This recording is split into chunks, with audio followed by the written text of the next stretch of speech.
자, 여러분들 수업 시작해 보도록 할게요. 이번 시간에는 5단원 조선의 성립과 발전에 3번 사림이라고 하는 애들이 성장을 하고 붕당이라고 하는 것이 출현을 하다 그 첫 번째 시간입니다. 사림은 뭐고 붕당은 뭔지 나는 하나도 모르겠다. 걱정하지 마세요. 배울 거예요. 네. 자, 일단은 저번 시간에 뭐 했는지부터 한번 풀어보도록 할게요. 자, 뭐 했더라? 1번 조선시대 3, 4에는 어떤 게 있었습니까? 여러분들 풀 수 있는 사람 없죠? 사헌부, 사관원, 홍문관 있었는데 이들은 어떤 거? 재정을 관리하였다. 관리의 비리를 감찰하고 국왕의 조언을 구하였다. 어떤 거? 마지막 거.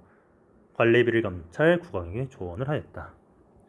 자, 가로 2번. 조선의 지방제도는 팔도와 그 밑에 부, 목, 군, 현이 있는데 간단하게 군과 현만 기억해도 여러분들은 크게 문제 없을 겁니다. No problem. 팔도에는 관찰사, 군과 현에는 수령. 군과 현에는 중앙에서 파견된 수령 외에도 수령을 도와 행정직무를 보좌하던 지방 세력인 향리가 있었고, 이외에 지방 양반들의 자치기구 유로 시작하고 소로 끝나는 어떤 거 유향소가 있었다. 쉽죠? 자, 여기까지가 저번에 했던 거고, 이번 시간엔 다시 제도가 아니라 조선의 어떤 흐름을 중점적으로 공부해 보면 되겠습니다. 거의 저번 시간에 배웠던 거 잠깐 한번 언급 한번 해보고 넘어가 보도록 할게요. 우리가 이 조선이라고 하는 나라를 세운 건 이성계. 이성계에는 처음에 고려의 장수로 시작해서 유화도 해군을 통해서 권력을 장악했지만 이후 그를 돕던 신진사대부가 크게 두 갈래로 나뉘어진다. 하나는 옹건파 신진사대부와 급진파 신진사대부가 나뉘게 되고, 옹건파의 대표적 정몽주, 급진파의 대표적 인물 정도전이 있었고, 결국 옹건파가 정몽주가 살해된 것을 계기로 크게 힘을 잃게 되면서 급진파가 권력을 장악하였다. 이후 태종이 이방원이 정도전을 제거하면서 왕위에 올랐다가 그 다음 세종이 올랐다가 그 다음 문종이라고 하는 사람이 있었고, 짧게 단종이라고 하는 사람 9살짜리 꼬꼬마가 왕위에 올랐다가 이 단종이라고 하는 사람을 내쫓고 왕이 된 사람이 있었어요.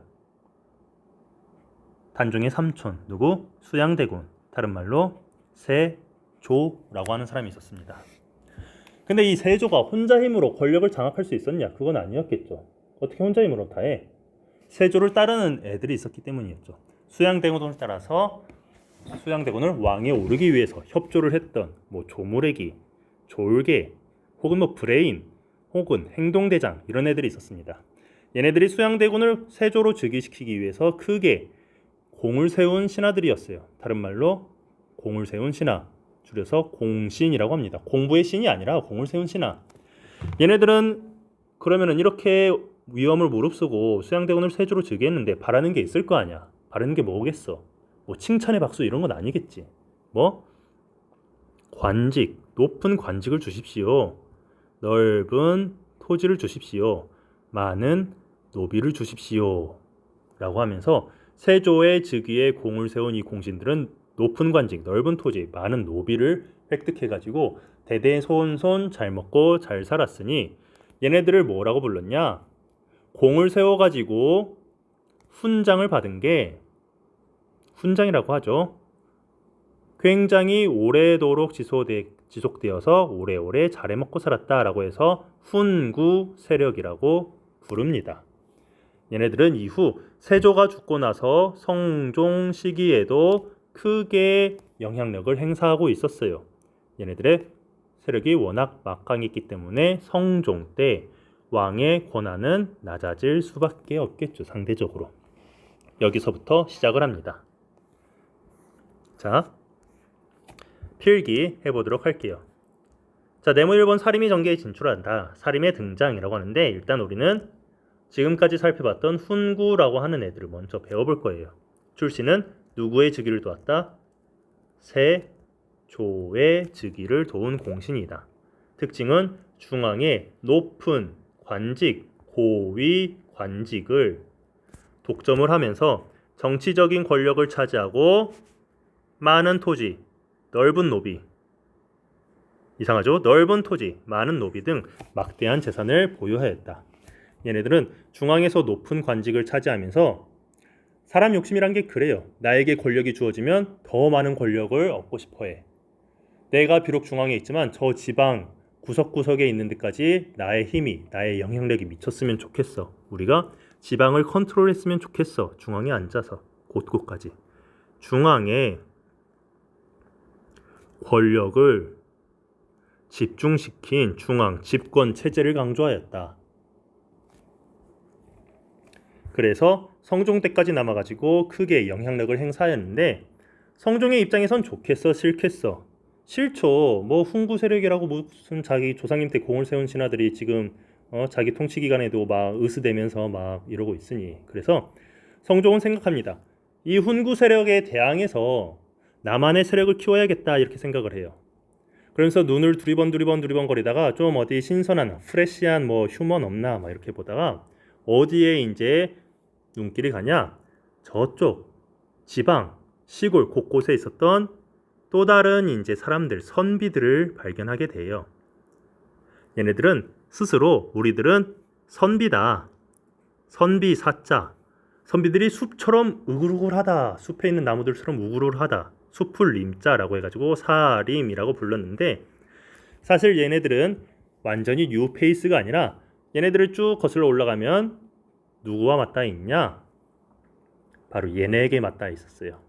옹건파 사대부가 처음에 권력 투쟁에서 패배한 이후 나는 고려를 섬기면 섬겼지 조선은 안 섬길란다. 나는 그냥 지방 내려가가지고 공부나 할란다 해가지고 지방으로 내려간 애들이야. 개우 후손들이 쭉쭉쭉 대를 이어가지고 지방에서 성장한 애들 사림이라고 해요. 얘네들은 간단히 뭐 지방 세력이다. 그래서 일단은 그래도 잘 먹고 잘 살았어요. 지주인데 땅 주인, 건물주, 땅 지자의 주인 주자 지주인데 넓은 토지는 아니야. 왜? 넓은 토지는 얘네가 다 먹었으니까. 그래서 중간 규모, 소규모 지주였고 얘네들은 어떤 거? 자기들끼리 잘 먹고 잘 살고 있었는데 이 훈구 세력이 갑자기 중앙 집권이라고 하면서 저쪽 시골 곳곳에까지 영향력을 행사하려고 해. 사림 입장에선 싫겠죠. 아이 치워라. 우리는 이쪽 향촌 시골 사람들끼리 알아서 통치하겠다. 이렇게 주장한 애들이었어요. 이 사림 세력이 언제? 성종 때 훈구를 견제하려고 하는 성종의 눈에 발탁되면서 중앙에 진출하기 시작합니다. 어떤 관직에 주로 진출하냐? 관리들의 비리를 감찰하고 탄핵할 수 있는 기구 3사에 주로 등용이 됩니다. 누가? 사림이. 필기해 보도록 할게요. 자, 훈구 세력이 있었고 이제 사림 세력이 있었는데 이 사림 세력 출신은 옹건파다. 옹건파 신진사대부 정몽주 길제의 학통 학문을 이어받아 지방에서 성리학 연구에 힘쓴 학자였다. 지방의 중소지주였다. 그리고 성종 이후 주로 어디? 3사에 등용되었고 향촌자치, 도덕, 의리를 바탕으로 한 왕도 정치를 강조했는데 사림의 정계 등장. 이때 성종이 이 사림을 등용했는데 대표적인 인물 사림의 우두머리라고 할 수 있는 사람 김종직이라고 하는 사람을 등용하게 되면서 사림이 중앙에 진출했다. 3사에 배치되어 훈구 세력을 비판하였다. 뇌물 받았어요. 비리 저질렀어요. 이런 거. 자, 한번 표로 한번 보도록 할게요. 표가 좀 깨지긴 했어. 어쩔 수가 없어. 갤럭시 이거 하다 보니까 탭인가? 이걸로 하다 보니까 컴퓨터로 하는 것만큼 예쁘게 안 나오네. 훈구 세력 특징 어떤 거? 세조의 즉위를 도운 공신이다. 넓은 토지와 노비 소유했다. 그 다음 안 보여. 중앙에 높은 관직 고위 관직이다. 중앙에 권력이 집중된 중앙 집권 체제였다. 반면에 사림은 어떤 거? 원건파 신진사대부의 후손 중소지주였다. 주로 3, 4에 배치되어 훈구를 비판하였다. 네, 물 먹었네. 막 이렇게 하면서. 그리고 중앙 집권 체제 틀렸죠. 여러분들이 집중을 하나 안 하나 선생님이 시험하기 위해서 일부러 틀린 문구를 쓴 거야. 어떤 거야? 정답은 향촌자치. 어쨌든 얘네들은 이렇게 3, 4에 배치되어 훈구를 비판하니까 훈구 입장에서 기분이 나쁘죠. 그래서 훈구도 이제 사림에 대해서 공격을 시작합니다. 그 공격이 너무너무 막강해서 사림이 크게 화를 입었어요. 피해를 많이 입었어요. 그래서 요거를 사화라고 합니다. 사림이 화를 입었다. 엄청나게 많은 사림이 죽었습니다. 특히 어떤 왕 때에 있었냐? 사화는 총 4차례에 걸쳐서 진행이 되지만 그 중에 2차례는 이 왕 때 이루어지니 우리가 보통 조선시대 왕 중에서 폭군, 정신나간 사이코 같은 왕 하면은 이 사람 이름은 꼭 나옵니다. 누구? 연산군이라고 하는 왕 들어봤죠? 선생님이 영화나 드라마에 나오는 사진 모아봤어요. 연산군 딱 봐도 뭔가 얼굴과 눈빛에 똘끼가 충만한 왕이죠. 이 사람 때 사림이 크게 화를 입은 사건 총 2차례가 있었습니다. 정리해보도록 할게요. 자, 사화는 사림이 훈구 세력으로부터 받은 정치적인 탄압인데 언제? 연산군 시기에 2건이 있었고 그 이후에 또 2건이 있었다. 첫 번째는 무오사화, 두 번째 갑자사화, 세 번째 기묘사화, 네 번째 을사사화. 무오, 갑자, 기묘, 을사. 반드시 알아둘 것. 첫 글자만 따서 무, 갑, 기, 을. 따라해봐요. 무갑기을, 무갑기을. 네, 잘 따라했어요. 여러분들 따라하는 소리가 이쪽 유튜브 넘어서 컴퓨터를 넘어서 랜선을 타고 선생님 귀에까지 들리네. 자, 무오사화 한번 살펴보도록 할게요. 무오사화는 일단 왜 발생했는가? 우리가 아까 살펴봤던 사림의 대빵 김종직이라고 하는 사람이 글을 하나 씁니다. 그 글이 문제가 되는 거예요. 무슨 글이냐? 조의제문이라고 합니다. 이름도 어렵죠. 문, 글자, 글이다. 뭐냐? 조문을 한다. 조의를 표합니다. 누구에게? 의제라고 하는 중국의 황제에게 조의를 표합니다. 라고 하는 글이 문제가 됩니다. 왜 문제가 되는지 살펴보면은 김종직이 이런 꿈을 꿔요. 내가 꿈을 꿨는데 옛날에 중국에 글자 또 깨졌네. 제라고 하는 굉장히 나이가 어린 황제가 있었어요. 9살, 10살, 뭐였던가 13살이었던가 그런 꼬꼬마 황제가 있었는데 이 황제의 신하 중에는 항우라고 하는 굉장히 힘이 센 신하가 있었어요. 권력욕이 많았어. 결국 이 항우는 의제를 내쫓고 지가 왕이 됩니다. 그리고 나중에 의제는 살해되어요. 근데 어느 날 김종직이 이 의제가 내 꿈에 나와서 흑흑 울고 있더라. 아이 참 불쌍하구나. 이런 글을 쓰는 거야. 그래서 의제에 대해서 조문을 표하는 불쌍한 의제 흑흑 그런 글을 쓰는데 이때 당시엔 문제가 안 됐지만 나중에 이 사림 세력을 아주 안 이꼽게 보던 훈구 세력이 요 글을 읽고 연산군에게 쪼르르 달려가가지고 이렇게 얘기하는 겁니다. 전하, 김종직이라고 하는 사람이 바로 전하의 핏줄, 전하의 혈통, 전하의 조상님, 전하의 자존심을 건드렸사옵니다. 무슨 말이냐? 이렇게 하니까 조의제문이라고 하는 게 사실은 알고 보니 전하의 어떤 그 왕이, 전하의 그 계보 이거를 엄청 까대는 글인 것 같아요. 왜? 이 권력욕이 많은 신하에 의해서 쫓겨나고 비참한 최후를 맞이했던 의제는 사실 알고 보면 그 우리 역사에 단종이라고 하는 사람이 있고 이 단종을 내쫓고 살해해가지고 왕에 오른 피도 눈물도 없는 이 싹퉁바가지 항우는 비슷한 사람 있지 않습니까? 그 수양대군 세주라고 전하의 조상님이죠. 헤헤 뭐 이런 거야.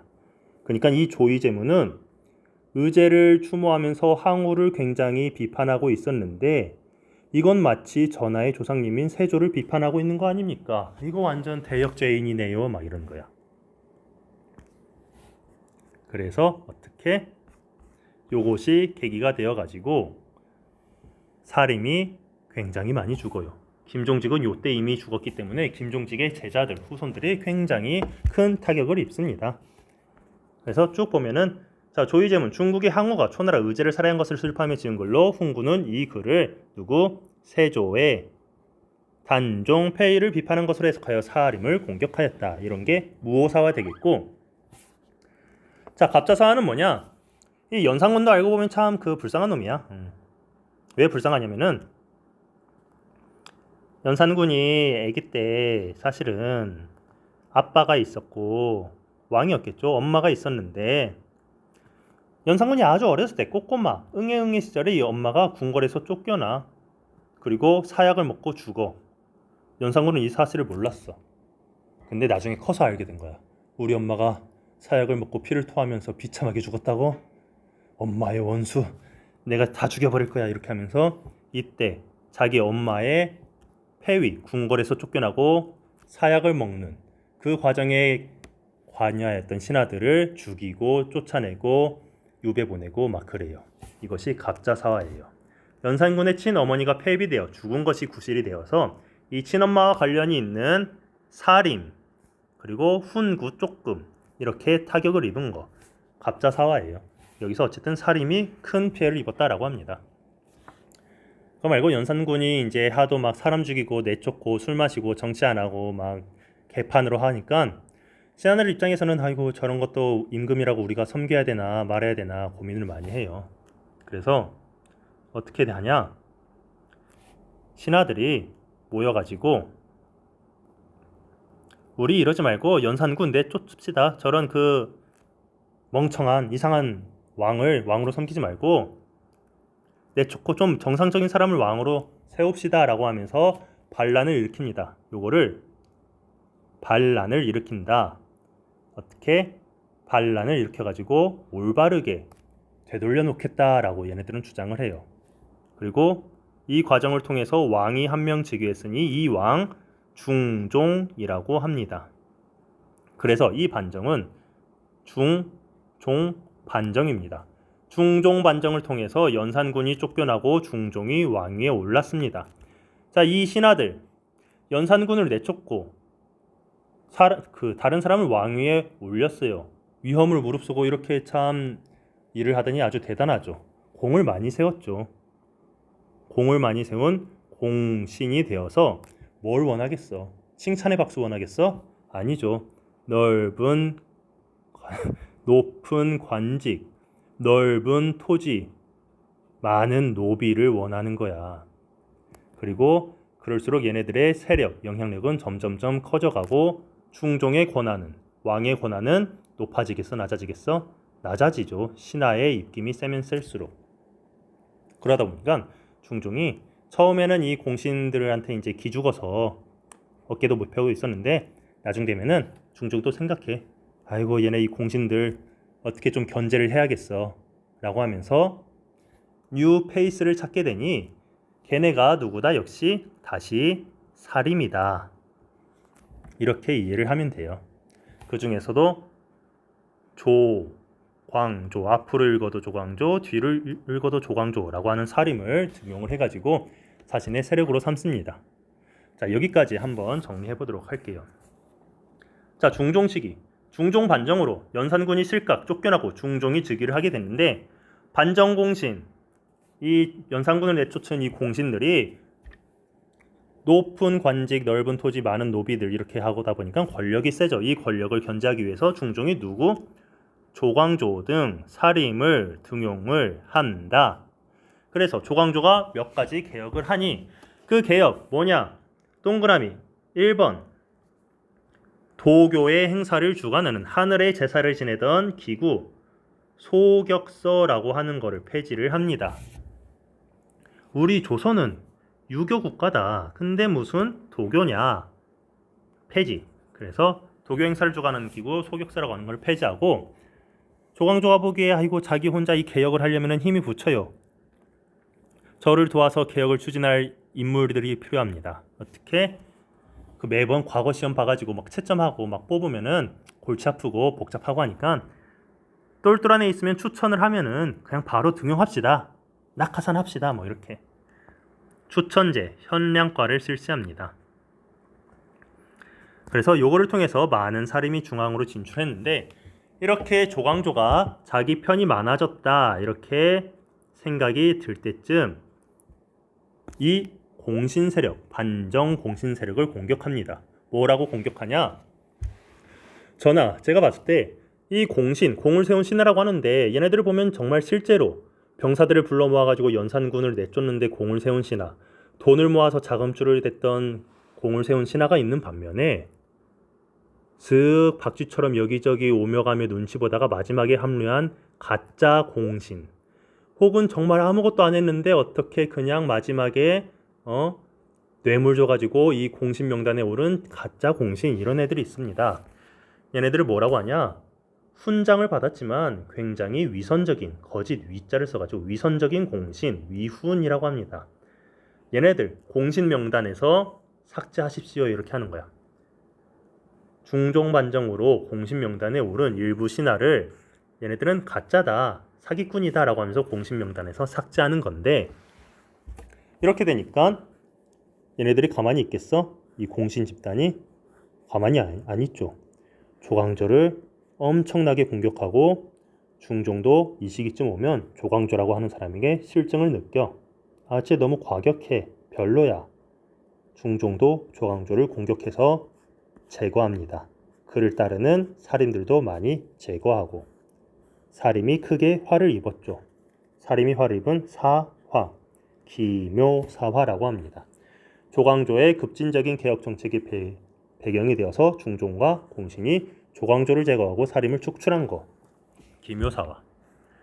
마지막 명종특위 을사사화는 뭐 그냥 이런 게 있다. 외척, 왕의 외가 쪽 친척, 바깥 친척들 사이의 다툼으로 인해 발생했다는데 그러려니 하고, 중요한 거는 무오사화, 갑자사화, 기묘사화, 을사사화, 조금 무갑, 기을, 무오사화, 조이제문, 갑자사화, 연산군의 치인 엄마, 기묘사화, 조광조의 개혁정책, 요거 반드시 꼭 알아둘 것. 훈구와 살인 특징도 꼭 알아둘 것. 이렇게 하면은 오늘 배울 내용도 끝난다. 쉽죠? 재밌죠? 간단하죠? 오늘 수업 여기서 마치도록 할게요. 자, 그럼 이만 다음 시간에 뵙겠습니다. 안녕.